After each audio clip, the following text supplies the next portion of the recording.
नमस्कार साथियों, कैसे आप लोग। उम्मीद करते हैं आप लोग बहुत बढ़िया होंगे, मस्त होंगे, स्वस्थ होंगे, सभी अपना अपना काम कर रहे होंगे फ्रेंड्स। इस वीडियो में हम लोग देखेंगे जो 7वां पार्ट है आपके संस्कृत का, जो क्लास 10th का आने वाला बिहार बोर्ड कमी एग्जाम 2024 में जो स्टूडेंट्स देने जा रहे हैं उनके लिए वरदान साबित होने वाला है, क्योंकि क्लास 10th के संस्कृत का एक एक चैप्टर का यहाँ पे सॉल्यूशन प्रोवाइड किया जा रहा है आपके पुस्तक का प्लस में व्याकरण का। मतलब जो पुस्तक से और व्याकरण दोनों मिलाकर 100 मार्क्स का पूछता है। इस 100 मार्क्स में से मेरा विश्वास है कि आप इस बताए वीडियो के अनुसार अपना काम करोगे भाई। 90 प्लस यानी 90 प्लस मार्क्स से कोई नहीं रोकेगा। एक एक चैप्टर आप लोग देखते जाइए, उसका एक्सप्लेनेशन अच्छे तरीके से किया जा रहा है। पिछले वाला जितने जो वीडियो सबको देखिए, साथ ही साथ आने वाला समय में हर एक चैप्टर से रिलेटेड जितने सारे ऑब्जेक्टिव है सभी करवाए जाएंगे, और सब्जेक्टिव जो आपका पूछा जाता है 2-2 मार्क्स का वो भी करवाया जाएगा। कैसे आपको एक निबंध लिखा जाता है, कैसे आपका एक अनुच्छेद लिखा जाता है संस्कृत में, जैसे अस्माकम विद्यालय या फिर मम प्रिय छात्र, मम प्रिय मतलब कि जो नेता होता है उस पे। तो एक एक चीज से रिलेटेड आपको एक एक सवाल जितना पूछा जाता है सभी से संबंधित जितनी जो बातें हैं संस्कृत की वो सभी बतलाई जाएंगी। व्याकरण का भी कवर करवाया जाएगा। मेरे फ्रेंड्स, मुझे विश्वास है कि आप लोग इस मेहनत के साथ पढ़िएगा, एक एक चीज अच्छा कीजिएगा। देखिए जो तीसरा श्लोक है नीति श्लोका का क्या है, पहले संस्कृत में उसको पढ़ते हैं, उसके बाद इसका अर्थ को डिस्कस करेंगे। देखिए लिखा हुआ है, अनाहूत प्रविशति अपृष्टो बहुभाषते। अनाहूत प्रविशति अपृष्टो बहुभाषते अविश्वस्ते विश्वसीति मूढ़ चेता नराधम।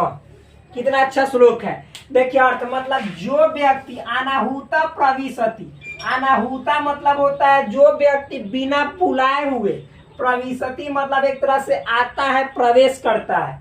यानी जो व्यक्ति, यहाँ पे विदुर जी कह रहे हैं, व्याख्या भी साथ साथ एक्सप्लेनेशन भी करते चल रहे हैं। मतलब ये जो श्लोक है ये विदुर नीति से संकलित है तथा यहाँ पे आपका नीति श्लोका से उद्धृत है या लिया गया है। इसमें जो विदुर है, विदुर क्या कहते हैं कि जो व्यक्ति मतलब जो मनुष्य बिना बुलाए हुए, मतलब कि आपको कहीं सभा में कोई बुलाया नहीं, आपको कहीं पे समाज में या कहीं पे कोई आपको पुकारा नहीं, और आप मतलब एक तरह से बिना बुलाए हाथ उठा लिए, बिना पुकारे हाथ उठा लिए, या मान लीजिए कोई फंक्शन है किसी क्या हो रहा है और आपको कोई निमंत्रण नहीं दिया और आप उसके दरवाजे पे चले जाते हैं, तो इसका मतलब है कि आप मनुष्यों में खुद अपना तुच्छ बुद्धि का प्रमाण दे रहे हैं कि देखो हम मतलब कि सबसे घटिया मनुष्य, सबसे मूर्ख मनुष्य है। क्योंकि ये जो निशानी होता है या मूर्ख मनुष्य का निशानी होता है, मूर्खता का निशानी होता है, ये विदुर जी कहते हैं। वही बात है कि जो व्यक्ति बिना बुलाए किसी के यहाँ जाता है, बिना कुछ पूछे बकबक करता है। आपसे देखिए कोई आपसे कुछ पूछ नहीं रहा है और बेवजह आप अपनी बातें रख रहे हैं, तो इसका मतलब है कि आप तो या तो मूर्ख हैं या पागल हैं। मतलब देखिए कोई आपके बात को जब सुनेगा ही नहीं, आपसे पूछा जाएगा तब आप बोलिए।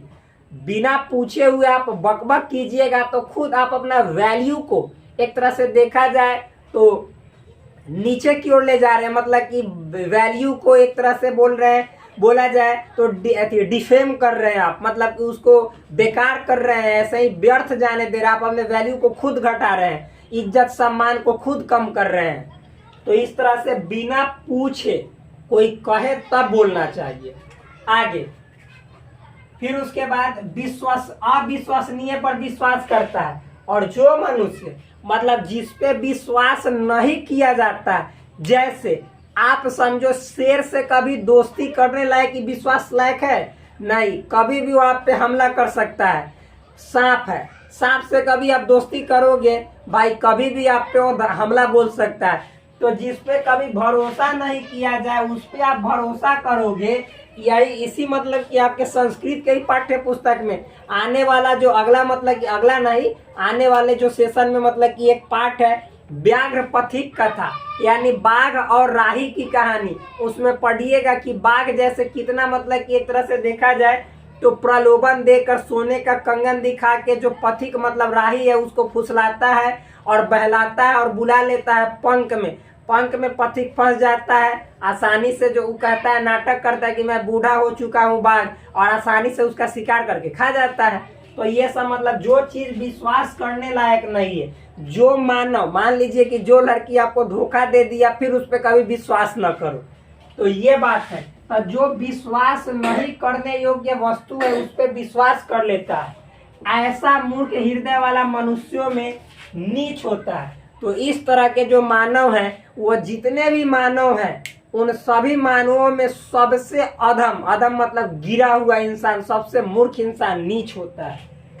अर्थात ऐसे व्यक्ति को लोग नीच दृष्टि से देखते हैं, यानी लोग भी आपको नीचे दृष्टि से देखेगा, क्योंकि आप बिना पूछे बकबक बोलते हैं, बिना बुलाए आ जाते हैं, और जिस पे भरोसा नहीं करना चाहिए उस पे जाके भरोसा कर लेते हैं। तो ये सब बात मतलब कि जिस व्यक्ति में है, ये सब गुण जिस व्यक्ति में है, उसको मतलब मूर्ख तो समझना, ये तो सबको ही समझिएगा, लाजमी है, सबको ही समझेगा। तो यही इस श्लोक का अर्थ हुआ। अब नेक्स्ट श्लोक देखते हैं क्या है मेरे भाई। ये देखिए, ये श्लोक बहुत ही सुंदर है, मस्त है। लिखा हुआ है, एको धर्म परम श्रेय, क्षमय का शांति रुत्तमा, विद्या का परमा तृप्ति, अहिंसा का सुखावहा।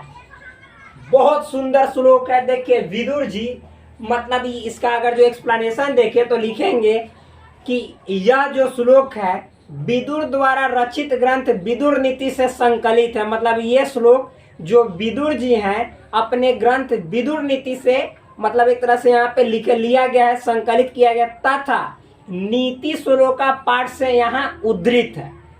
इसमें यानी इन श्लोक में विदुर कहते हैं या कहना चाहते हैं, क्या कहना चाहते हैं, धर्म का पालन। मतलब समझिए, जो व्यक्ति, जो इंसान धर्म का पालन करता है, मतलब धर्म के रास्ते पर चलता है, यानी धर्म के अनुकूल आचरण करता है। धर्म क्या है भाई? धर्म है माता पिता का सेवा करना, जीवों पर कल्याण करना, मतलब बेवजह किसी जीव को मारना नहीं, जानबूझ के मतलब किसी को हानि नहीं पहुंचाना। फिर उसके बाद ईश्वर के प्रति श्रद्धा भाव रखना, बेवजह किसी से दुश्मनी नहीं मोलना, यही तो धर्म है। मतलब अपने जैसे लोगों को एक तरह से दोस्त के समान समझना, जो मतलब कि जितने जो मानव है सभी मानव को अपना सखा समझना, बंधु समझना, यही धर्म है। आगे देखिए, क्षमादान, मतलब जो व्यक्ति क्षमादान एक तरह से देखा जाए यानी क्षमा करने की विद्या को सीख लिया।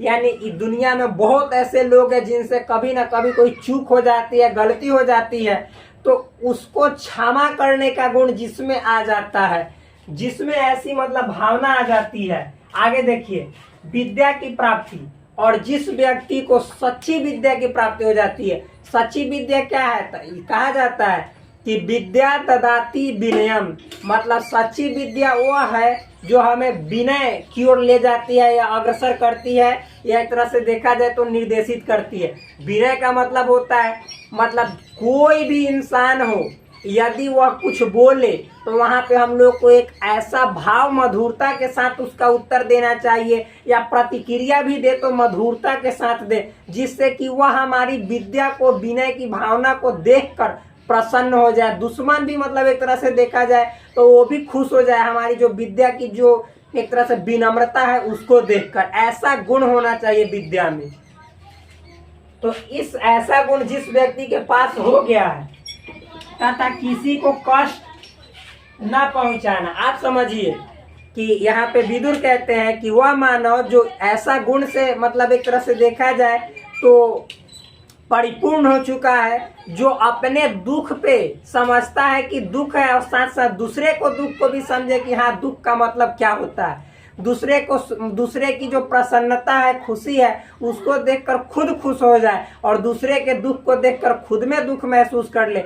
ऐसी भावना जिस व्यक्ति के अंदर रहता है वो देखिए वो व्यक्ति क्या होता है, सब अंत में बताएंगे। ये जीवन को सुख प्रदान करने वाले हैं। मतलब ये जो भावना, ये जो गुण, मतलब जो व्यक्ति धर्म के अनुसार आचरण करता है यानी धर्म के रास्ते पे चलता है, किसी की क्षमा, किसी की गलतियों को एक तरह से मतलब उसको समझा कर उसको क्षमा कर देता है, विद्या की प्राप्ति से विनम्रता उसमें आ जाती है, किसी को कष्ट नहीं पहुंचाता है, तो ऐसा गुण जिस मानव के पास आ जाता है वह मानव एक तरह से देखा जाए तो श्रेष्ठ मानव, गुणी मानव कहलाता है। और ये सभी गुण जो है श्रेष्ठ मानव का लक्षण है, यानी श्रेष्ठ मानव की पहचान कराता है ये जितने जो गुण है। महात्मा गांधी को देख लीजिए, वो धर्म के अनुसार आचरण करते थे, हिंसा का भाव छोड़ना, मतलब मार काट में विश्वास नहीं, फिर उसके बाद क्षमादान, अंग्रेज उनको इतना उनसे मतलब अत्याचार की भावना भी दिखाई, उनको फिर क्षमा कर दिए, मतलब कहे कि बदला लेंगे लेकिन अहिंसा के रास्ते से बदला लेंगे। विद्या की प्राप्ति, विद्या उनके अंदर थी कि जो विनम्रता, मतलब कि बहुत समझे छोटे छोटे भी उनको कुछ बोल देता था, उनकी बातों को नहीं मानता था तो उसको सीरियसली नहीं लेते थे। आगे, किसी को कष्ट न पहुंचाना, महात्मा गांधी ऐसा भरोसा रखते थे कि अपने को सुख देकर और दूसरे को दुख देकर अपने को उन्नति की रास्ते पे ले जाना ये कभी भी हमसे संभव नहीं होगा। तो यही सब गुण तो उनको एक तरह से देखा जाए तो श्रेष्ठ मानव बनाया। ये सभी श्रेष्ठ गुण है, मानव को मतलब महान बनाने का ये सब एक तरह से देखा जाए तो लक्षण है। तो यही है इसमें, इस श्लोक में, और विशेष कुछ नहीं है, यानी मानव के श्रेष्ठ गुणों पर चर्चा किया गया। तो फ्रेंड्स इस वीडियो में मतलब इतना ही, फिर मिलता है आपसे नेक्स्ट वीडियो में, तब तक के लिए धन्यवाद। अगले वीडियो में 4 से 5 श्लोक को एक ही में कवर कर लेंगे, उसके बाद खत्म हो जाएगा, तब नेक्स्ट चैप्टर अष्टमा पाठ पढ़ाएंगे। तब तक के लिए धन्यवाद, bye bye, take care, love you all. Please subscribe this channel, like this video and also share among your friends. That's all friends.